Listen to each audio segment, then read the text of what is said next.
11 నెలల తర్వాత ఎట్టకేలకు డిఎస్సి నోటిఫికేషన్ 16,347 పోస్టులతో విడుదల చేశారు. కానీ రాష్ట్ర వ్యాప్తంగా ఈ పరీక్ష రాస్తున్న 4 లక్షల మంది టెట్ క్వాలిఫైడ్ అభ్యర్థులు ఎవరూ కూడా సంతృప్తికరంగా లేరు. మానసికంగా చాలా ఆందోళన ఎదుర్కొంటున్నారు, మానసిక అశాంతిని ఎదుర్కొంటున్నారు. దానికి 3-4 ప్రధానమైన అంశాలు ఉన్నాయి. మొదటిది, ఈ సమయం 45 రోజులు మాత్రమే ఇచ్చారు. దానికి కూడా డిఎస్సికి ఉన్నటువంటి సిలబస్కి ఈ సమయంలో పుస్తకాలు అటు నుంచి ఇటు తిరిగేయటానికి కూడా సమయం సరిపోదు. దీన్ని 90 రోజులకు పెంచాలని అభ్యర్థులు అందరూ ఏకగ్రీవంగా కోరుతున్నారు. ఎందువల్లంటే గతంలో ఎస్సీ వర్గీకరణ కోసం దీని 5-6 నెలలు నోటిఫికేషన్ ఇవ్వలేదు.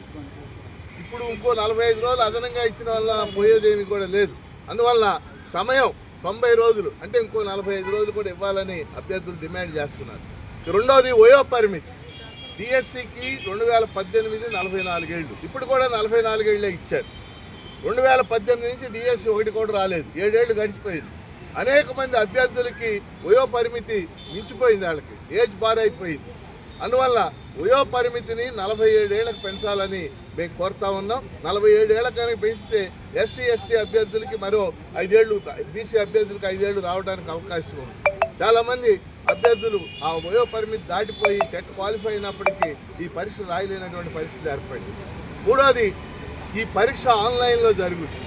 దాదాపు 4 రోజులు జరుగుతుంది. అంటే 30-40 సెషన్స్లో జరుగుతుంది. ఒక రోజు వచ్చిన క్వశ్చన్ పేపర్ ఇంకో రోజు రాదు. ఒక రోజు కష్టంగా ఉంటుంది, ఒక రోజు తేలిగ్గా ఉంటుంది. నార్మలైజేషన్ చేస్తామని చెప్పారు, కానీ అది కూడా సంతృప్తికరంగా ఉండదు. అందువల్ల జిల్లాకో ప్రశ్నాపత్రం, తెలంగాణలో రేవంత్ రెడ్డి గవర్నమెంట్ జిల్లాకో ప్రశ్నాపత్రం ఇచ్చింది. అదేవిధంగా ఇక్కడ కూడా 13 జిల్లాలు, ఉమ్మడి జిల్లాలు ఇస్తే సరిపోద్ది, 13 జిల్లాలకు 13 ప్రశ్నాపత్రాలు ఇవ్వాలని మీకు కోరుతా ఉన్నాం. ఇవి కాకుండా అనేక మంది అభ్యర్థులు టెట్ క్వాలిఫై, బీఈడీఐ చేసినప్పటికి కూడా మార్కులు సరిపడా లేవని వాళ్ళని డిస్క్వాలిఫై చేస్తున్నారు. ఉదాహరణకు 2011 ముందు క్వాలిఫై అయినటువంటి అభ్యర్థులు వాళ్ళకు 35%, 37% ఉన్నాయి. వాళ్ళందరినీ తీసుకోవాలని ఎన్సిటి ఎప్పుడో చెప్పింది. అలా ఓసీ అభ్యర్థులకు 50% ఉండాలని కొత్త నిబంధన పెట్టారు. దీనివల్ల కొన్ని వేల మంది డిస్క్వాలిఫై అయ్యే పరిస్థితి ఏర్పడింది. వీటితో పాటు నవోదయ లాంటి పాఠశాలలో, సెంట్రల్ స్కూల్స్ లాంటి పాఠశాలలో చదివినటువంటి వాళ్ళు తెలుగు 10th క్లాసులో చదవలేదు కాబట్టి వాళ్ళు క్వాలిఫై కాలేదు. కంప్యూటర్ సైన్స్ చదివినటువంటి వాళ్ళ కెమిస్ట్రీ లేదని వాళ్ళని క్వాలిఫై చేయలేదు.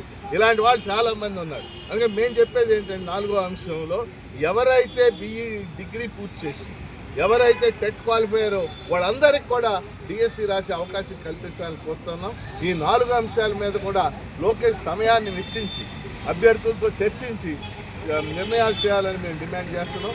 లేకపోయినట్లయితే భవిష్యత్తులో వాళ్ళకు కూడా మానసిక అశాంతి మిగులుతుంది. 16,000 మందికి ఉద్యోగాలు రావచ్చు, కానీ ఈ అసంతృప్తిగా ఉన్నటువంటి సుమారు 4 లక్షల మంది అభ్యర్థులు కూడా మీకు వ్యతిరేకం అవుతారని లోకేష్ నేను హెచ్చరిక చేస్తూ ఉన్నాను. ఆయన సమయం ఇచ్చి ఈ అంశాల మీద దృష్టి పెట్టి వాళ్ళకి సానుకూల ఖర్చులేవి ఏవి కూడా రూపాయి కూడా అదనంగా ఖర్చు చేయాలని మేము డిమాండ్ చేస్తాం.